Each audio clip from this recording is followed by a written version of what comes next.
এত দেরি হয়ে যাবে বুঝতেই পারিনি। আর একটু তাড়াতাড়ি বের হলে হয়তো ভালো হতো। হুম, এখন যে কি করি আমি, রাস্তাও তো চিনতে পারছি না। আপনি কি পথ হারিয়ে ফেলেছেন? আমি কি আপনাকে সাহায্য করব, যদি কিছু মনে না করেন? আমি আসলেই পথ হারিয়ে ফেলেছি। যদি একটু সাহায্য করতেন আমার বড় উপকার হতো। আপনি এই গ্রামে এসেছেন, এই গ্রামের রাস্তাঘাট এখনো চেনেন না? আসলে আমি আরো 5 বছর আগে শহরে গিয়েছিলাম। এই 5 বছরে গ্রামের রাস্তাঘাট অনেক পরিবর্তন হয়ে গেছে, তাই চিনতে পারছি না। আপনি 5 বছর পর গ্রামে এসেছেন, অনেক লম্বা সময়। হ্যাঁ, আমি বুঝতে পারিনি এত রাত হয়ে যাবে। তাহলে হয়তো আগেই চলে আসতাম। সমস্যা নেই, আপনি চিন্তা করবেন না। আমি আপনাকে আপনার বাড়ি পৌঁছে দেব। আপনি দেবাশিস বাবুর ছেলে তো? হ্যাঁ হ্যাঁ, আমি দেবাশিস বাবুর ছেলে। আপনি আমাকে চিনলেন কিভাবে? এই গ্রামের রাস্তাঘাট, মানুষজন সব আমার চেনা। আমি এই গ্রামের আনাচে কানাচে সব জায়গায় ঘুরি। আচ্ছা, আমি কি আপনাকে চিনি? আহ, আপনাকে বড্ড চেনা চেনা মনে হচ্ছে, কিন্তু মুখ দেখতে পারছি না বলে চিনতে পারছি না। হয়তো চেনেন, আবার হয়তো চেনেন না।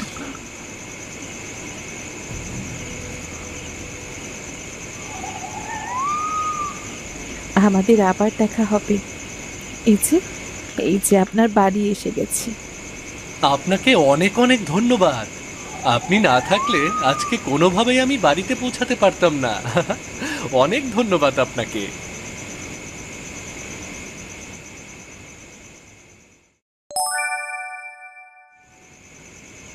তোর আসতে এত দেরি হলো কেন রে?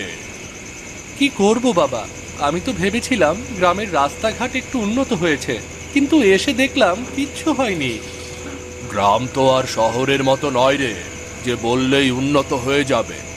যাক, তোর আসতে কোনো অসুবিধা হয়নি তো? হুম। না বাবা, কোনো অসুবিধা হয়নি। তবে রাস্তা হারিয়ে ফেলেছিলাম। একটা মেয়ে আমাকে রাস্তা চিনিয়ে আমাদের বাড়ির সামনে দিয়ে গেল।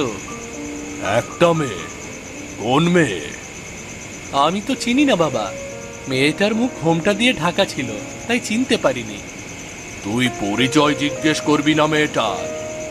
পরিচয় আমি জিজ্ঞেস করেছিলাম বাবা, কিন্তু পরিচয় দিতে রাজি হয়নি। বলল আবার কখনো দেখা হবে। কি এক রহস্যজনক কথা রে। মেয়েটা তোকে বাড়িতে দিয়ে গেল, কিন্তু মেয়েটা পরিচয় দিল না। আহা, তুমি চিন্তা করো না। যেহেতু গ্রামের মেয়ে, তো আমার চোখে পড়েই যাবে। আমি ঠিক চিনতে পারবো। আচ্ছা শোন, এসেছিস ভালো কথা। গ্রামের এদিক সেদিক বেশি ঘোরাঘুরি করবি না। ওহো বাবা, আমি কি এখনো সেই ছোট আছি নাকি? আমি এখন কত বড় হয়ে গেছি। 5 বছর পর গ্রামে ফিরলাম। 5 বছর পরে গ্রামে ফিরেছিস বলেই তোকে বেশি ঘুরতে বারণ করছি, বুঝলি? না বাবা, আমি কিন্তু তোমার কোনো কথাই শুনবো না। 5 বছর পরে ফিরেছি, গ্রামটা একটু ঘুরে না দেখলে হয় বলো? তোর জেদের কাছে সব সময় আমি পরাজিত হই। আচ্ছা বেশ, যদি বের হোস তাহলে বাবলুকে সাথে নিয়েই বের হবি, কেমন? আচ্ছা ঠিক আছে, যখন বের হব তখন না হয় দেখা যাবে, ঠিক আছে? আচ্ছা আচ্ছা, এখন খেয়ে নে, আর বেশি কথা বাড়াস না। অনেক রাত হয়ে গেছে। ঠিক আছে বাবা, তুমি গিয়ে ঘুমিয়ে পড়ো, আমি খাওয়া শেষ করেই শুয়ে পড়ব, কেমন?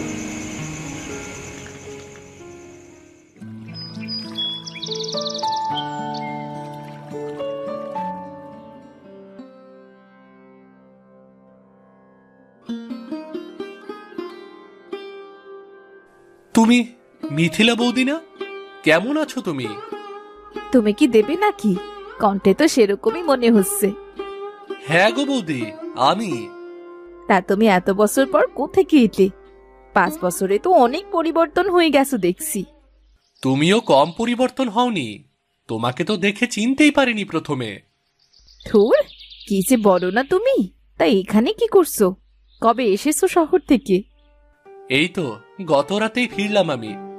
এসেছিলাম চৈতির কাছে। চৈতি কোথায় বৌদি? সৈতির খোঁজ তুমি জানো না? আমি তো ভাবলাম তুমি জানো। না বৌদি, চৈতির খোঁজ আমি কিভাবে জানবো? আমি তো 5 বছর আগে শহরে গিয়েছিলাম। যখন 5 বছর আগে চৈতিকে ফেলে শহরে যেতে পেরেছো, তাহলে এখন এসে আবার চৈতির খোঁজ করছো কেন? লজ্জা দিও না বৌদি, জানোই তো পরিস্থিতির চাপে পড়ে আমাকে শহরে যেতেই হয়েছিল। ভালো করেছো শহরে গিয়ে, এখন নিজের জীবনটাও গুছিয়ে নাও। সেজন্যই তো চৈতিকে খুঁজছি আমি। চৈতি কোথায় বৌদি? ইয়ে মানে, আমি চৈতির কোনো খোঁজ জানি না, আমি বলতে পারবো না ও কোথায় আছে। এমন করছো কেন? আমি জানি তুমি জানো।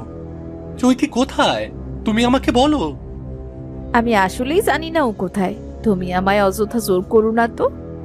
তোমাকে বলতেই হবে চৈতি কোথায়, বলো তুমি। চৈতির খোঁজ তুমি সময় মতো ঠিক পেয়ে যাবে, আমি পারবো না কোনো চৈতির খোঁজ দিতে, আমি জানিও না ও কোথায় আছে।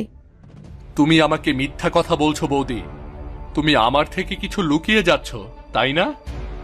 না না, এমন কিছু নয়, আমি তোমার সাথে পরে বলবো, এখন আমার অনেক কাজ আছে।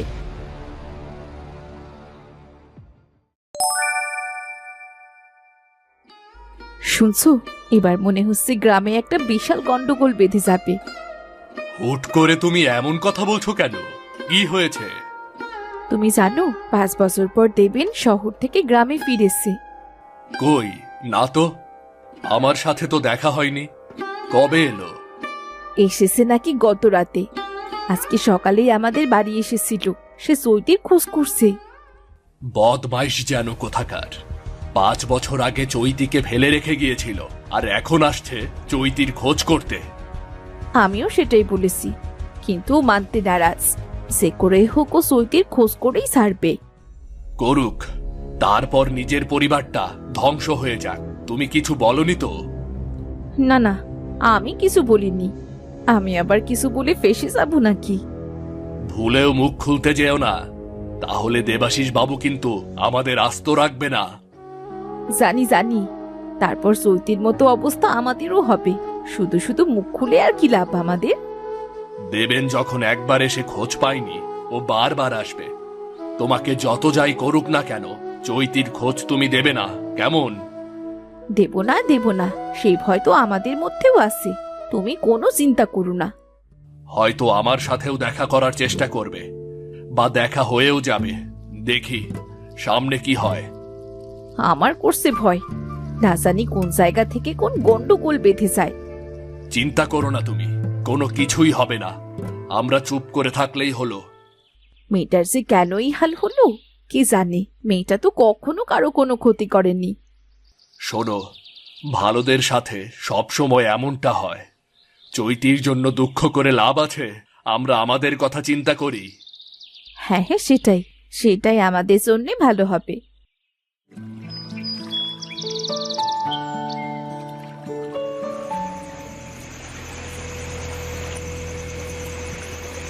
আজ আপনি এখানে বসে আছেন যে, আপনার কি মন খারাপ নাকি?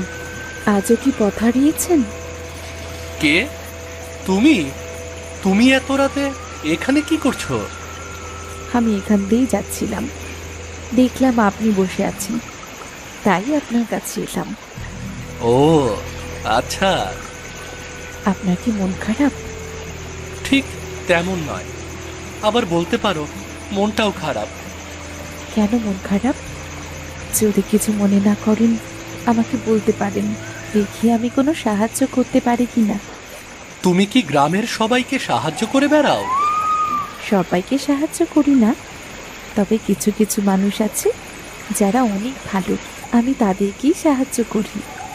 তাহলে বলছো তোমার মতে আমি ভালো মানুষ, তাই না? তবে আমি ভালো মানুষ নই গো। আপনি ভালো মানুষ কিনা সেটা আপনি জানেন, আমার মতে আপনি একজন ভালো মানুষ। এবার বলুন তো কি হয়েছে? 5 বছর আগে আমি একজনকে গ্রামে ছেড়ে দিয়ে শহরে পাড়ি জমিয়েছিলাম। এখন 5 বছর পর ফিরে দেখি সে মানুষটা আর নেই। সে মানুষটা আপনার কি হয়? বলতে লজ্জা লাগছে, তবুও বলছি, সে মানুষটা আমার ভালোবাসার মানুষ ছিল। তাহলে আপনার ভালোবাসার মানুষকে এভাবে কি করে রেখে চলে যেতে পারলেন? সেজন্যই তো বলছি আমি কিন্তু খারাপ মানুষ। আমি খারাপ না হলে কি ভালোবাসার মানুষকে ফেলে রেখে যেতে পারতাম? বলো। আপনি যাকে খুঁজছেন আমি তার খোঁজ দিতে পারি। কি বললে? তুমি তুমি জানো চৈতি কোথায় আছে? আমাকে বলো। আপনার আশপাশেই আছে। আপনি চাইলে আপনাকে আমি নিয়েও যেতে পারি। যাবেন আমার সাথে? অবশ্যই যাব। চৈতি যেখানে আছে আমাকে সেখানে নিয়ে চলো তাড়াতাড়ি।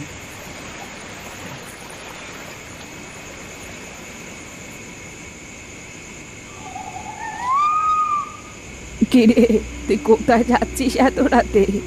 আর এভাবে উন্মাদের মতো হাঁটছিস যে? বুড়িমা, আমি চৈতির খোঁজে যাচ্ছি। ওই মেয়েটা চৈতির খোঁজ জানে গো। কি বলছিস? কোন মেয়ে? এখানে তো কোনো মেয়ে নেই। ওই তো, ওই তো দাঁড়িয়ে আছে বুড়িমা। তুমি দেখতে পাচ্ছ না? আমি তো দেখতে পাচ্ছি। না না, কোনো মেয়ে নেই। তুই তাড়াতাড়ি বাড়ি ফিরে চল। না না বুড়িমা, তুমি আমাকে বাধা দিও না। চৈতির খোঁজ আমাকে জানতেই হবে। তুই ওইদিকে চৈতির খোঁজ কোথায় পাবি? চৈতি তো বেঁচে নেই, ও তো মারা গেছে। কি বলছো তুমি আবোল তাবোল বুড়িমা?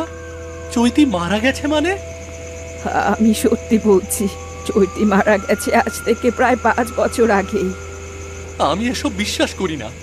তুমি মিথ্যা কথা বলছো বুড়িমা। তুমি আমাকে যেতে দাও, যেতে দাও এই মেয়েটার সাথে। তুই যে মেয়েটার পিছু নিয়েছিস সেটা কোনো সাধারণ মেয়ে নয়, সেটা হচ্ছে চৈতির ভূত। এসব তুমি কি বলছো বুড়িমা? এসব ভূত প্রেত আবার হয় নাকি? হয় হয় রে, ভূত প্রেত আসলেই হয়। ওটা আসলেই চৈতির ভূত। তুমি এটা কি শোনালে আমাকে বুড়িমা? এটা তুমি আমাকে কি শোনালে? 5 বছর পরে আমি ফিরেছি, ভেবেছি চৈতির সাথে সুখের সংসার করব আমি। সবার সব চাওয়া পূরণ হয় না বাপ। চল বাড়ি ফিরে চল। তুমি এটা আমাকে কি শোনালে? আমার আর বাঁচতে ইচ্ছে করছে না বুড়িমা। আমি কাকে নিয়ে বাঁচবো? কার আশায় বাঁচবো আমি? এইসব বলে আর কোনো লাভ নেই। তাড়াতাড়ি ফিরে চল, না হলে ওই ভূত তোর ক্ষতি করে দেবে। ক্ষতি করুক, মেরে ফেলুক আমাকে। আমার জন্যই তোর মৃত্যু হয়েছে। ওর জন্যে মৃত্যু হয়নি রে, যার জন্যে মৃত্যু হয়েছে সে তার শাস্তি অবশ্যই পাবে।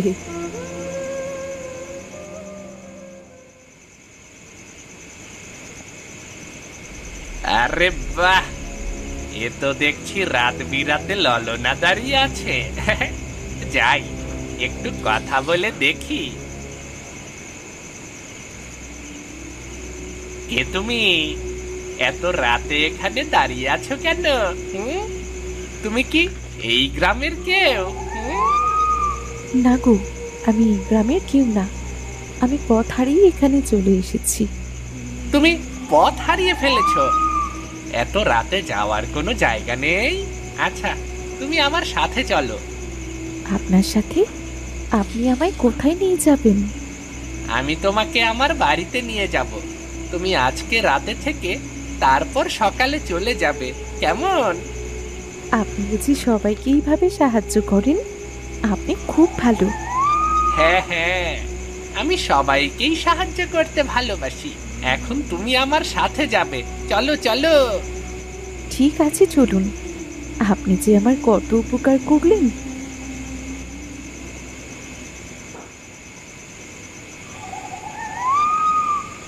কি হলো কি? তাড়াতাড়ি চলো, কেউ দেখে ফেললে সমস্যা হয়ে যাবে তো। আসলে আসলে আমি হাঁটতে পারছি না, আমার খুব কষ্ট হচ্ছে। আপনি যদি আমাকে ধরে নিয়ে যেতেন। অবশ্যই অবশ্যই, আমি এখনই আসছি, দাঁড়াও।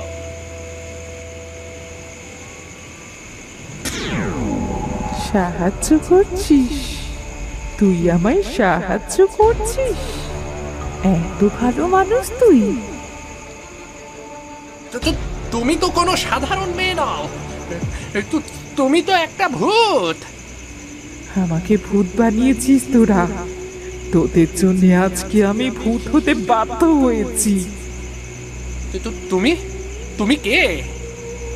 আমাকে আমাকে চিনতে পারছিস না? ভালো করে দেখ, আমি আমি সেই চৈতি। তোরা যাকে নির্মম ভাবে হত্যা করেছিলি, আজকে আজকে আমি তোকে ছাড়বো না। না না না না, আমাকে ক্ষমা করে দাও, আমাকে ক্ষমা করে দাও। কে আছো? বাঁচাও বাঁচাও বাঁচাও আমাকে।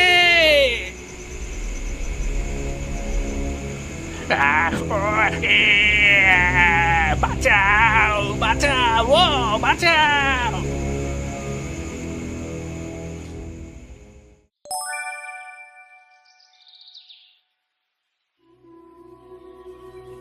এভাবে যে কে মারলো বাবলুকে কে জানে। এ তো মনে হচ্ছে কোনো সাধারণ মানুষ মারেনি ওকে। আমি বারবার বলছি, এটা ওই ভূতের কাজ। যে ভূত গ্রামে ঘুরে বেড়াচ্ছে, ও আবার ফিরে এসেছে। কিন্তু কে ফিরে এসেছে বুড়িমা? যে আসার সে অবশ্যই ফিরে এসেছে। তোরা পরেই দেখতে পাবি তাকে। এখন শুধু অপেক্ষা কর আসল অপরাধীর শাস্তির জন্য। তোমার কথা আমরা কিছুই বুঝতে পারছি না। এই ভূতকে তো থামাতে হবে, না হলে গ্রামের সবাইকে মেরে ফেলবে। এই ভূত কখনোই থামবে না। তার প্রতিশোধ না নিয়ে সে কখনোই থামবে না। কিন্তু কার ওপরে সে প্রতিশোধ নেবে? প্রতিশোধ নিতে গিয়ে যদি নিরীহ মানুষদেরকে মেরে ফেলে তখন কি হবে? ও নিরীহ মানুষ কেন মারবে? ও নিরীহ মানুষদের ভালোবাসে। তুমি এত কিছু জানলে কিভাবে বুড়িমা? আমি অনেক কিছুই জানি রে, শুধু মুখ খুলতে পারছি না। কি জানো তুমি বুড়ি? এমন চটাং চটাং করে কথা বলছো যে। আমি যা জানি তা আপনি খুব ভালো করে জানেন দেবাশিস বাবু। আপনিও সময় গুনতে শুরু করুন। আশ্চর্য, আমি সময় গুনবো কেন? কি সব বাজে বাজে কথাবার্তা বলছো তুমি? বুড়িমা, তুমি একটা কাজ করো, তুমি বিকেলে আমাদের সাথে দেখা করো, তোমার সাথে কিছু কথা আছে। ঠিক আছে, আমি দেখা করব। সবাই লাশটা সৎকারের ব্যবস্থা করো, আমি বাড়িতে চলে যাচ্ছি। কি হলো দেবাশিস বাবু, ভয় পেয়ে গেলেন নাকি? লুকিয়ে গেলে লাভ হবে না। তুমি বেশি কথা বলছো বুড়ি। সময় আসলে তোমাকেও আমি দেখে নেব বলে রাখলাম। সেটাও দেখা যাবে।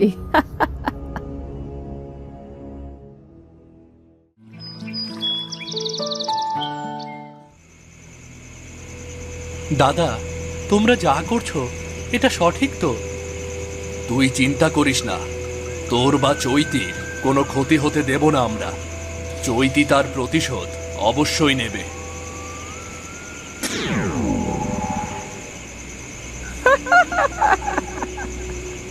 অবশেষে তোরা আমাকে ডেকেই আনলি। কেন আনলি? বন্দি করার জন্য? তুমি গ্রামে এমন আতঙ্ক ছড়াচ্ছ কেন? তোমার যদি প্রতিশোধ নিতে হয় তুমি প্রতিশোধ নিয়ে চলে যাও। আমি পাঁচটা বছর অপেক্ষা করেছি দেবেনের জন্য। আমি চেয়েছিলাম দেবেনকে সবটা আমি নিজে জানিয়ে তারপর প্রতিশোধ নেব। তাহলে তুমি সত্যিই চৈতির ভূত? চৈতি তাহলে সত্যিই মারা গেছে? তুমি ফিরে এসো চৈতি, তুমি ফিরে এসো। আমি তোমার সাথে সুখের সংসার করতে চাই। সেটা কখনোই সম্ভব নয়।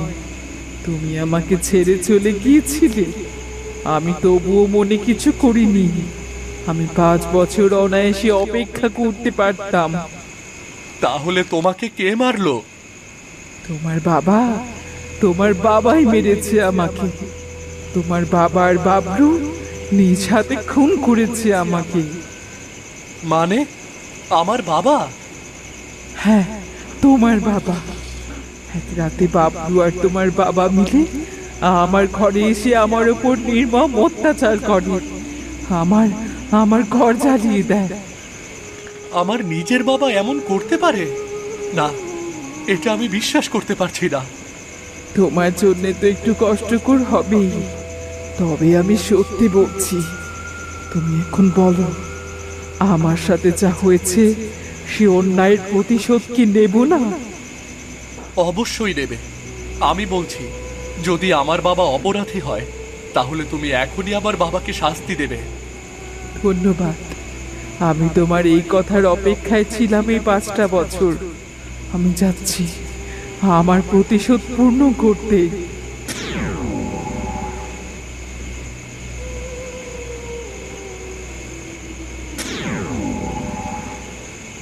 কি হলো শ্বশুর মশাই, ভয় বুঝি ঘুম হচ্ছে না? আজকে আমি আপনাকে চিরতরে ঘুম পাড়িয়ে দিতে এসেছি। তুমি তুমি এখানে চলে যাও, এখান থেকে চলে যাও। আমাকে ক্ষমা করে দাও, আমার ভুল হয়েছে, আমাকে ক্ষমা করে দাও। এটা এটা আপনি ভুল বলছেন, এটা তো অন্যায় দেবাশিস বাবু। আমি অন্যায় করেছি, আমাকে ক্ষমা করে দাও। আমি তো দেবেনের বাবা। আপনি দেবেনের বাবা হয়ে দেবেনের প্রেমিকার শরীরে কিভাবে হাত দিলেন, তারপর তাকে জ্যান্ত পুড়িয়ে মারলেন কিভাবে শ্বশুর মশাই? আমার ভুল হয়ে গেছে, আমাকে তুমি ক্ষমা করে দাও। দেবেন যদি জানতে পারে তুমি আমাকে মেরেছ, তাহলে ও তোমাকেও ঘৃণা করবে। আমাকে ক্ষমা করে দাও। এই ঘৃণার জন্যই তো এতকাল আপনাকে মারিনি, আপনার ছেলের অপেক্ষায় ছিলাম। আজকে আপনার ছেলে নিজে আমাকে অনুমতি দিয়েছে। আমাকে ক্ষমা করে দাও। আমি মানতে পারিনি একটা চাল চুলোহীন মেয়ে আমার ছেলের বউ হবে। আমাকে মেরো না। আপনার ছেলের বউ করতে আপনার বিবেকে বাধ্য, কিন্তু আপনি, ছি, আমার বলতেও লজ্জা ও ঘৃণা হচ্ছে। আমি আমার ভুল বুঝতে পেরেছি, তুমি দয়া করে আমাকে মেরো না। আমাকে বাঁচতে দাও, বাঁচতে দাও আমাকে। এত নির্মম অত্যাচার করার পরেও আমাকে তো বাঁচতে দেননি। আমি তো বারবার বলেছিলাম আমাকে ছেড়ে দিন। বললাম তো আমার ভুল হয়ে গেছে, আমাকে তুমি ক্ষমা করে দাও। আপনাকে ক্ষমা করা হবে না দেবাশিস বাবু, আপনাকে যে মরতেই হবে। ও ও মরে গেলাম, মরে গেলাম। ও আ, উ, আ।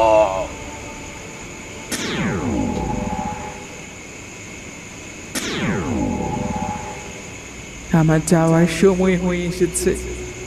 তোমাদেরকে ধন্যবাদ, তোমরা না থাকলে আজ আমি আমার প্রতিশোধ নিতে পারতাম না। তুমি চলে যাচ্ছ, আর কখনোই কি তোমার সাথে আমার দেখা হবে না চৈতি? আমি তো সব সময় তোমার সাথে আছি ছায়া হয়ে। যখন আমাকে মনে পড়বে তখন আমাকে অনুভব করো। চললাম আমি।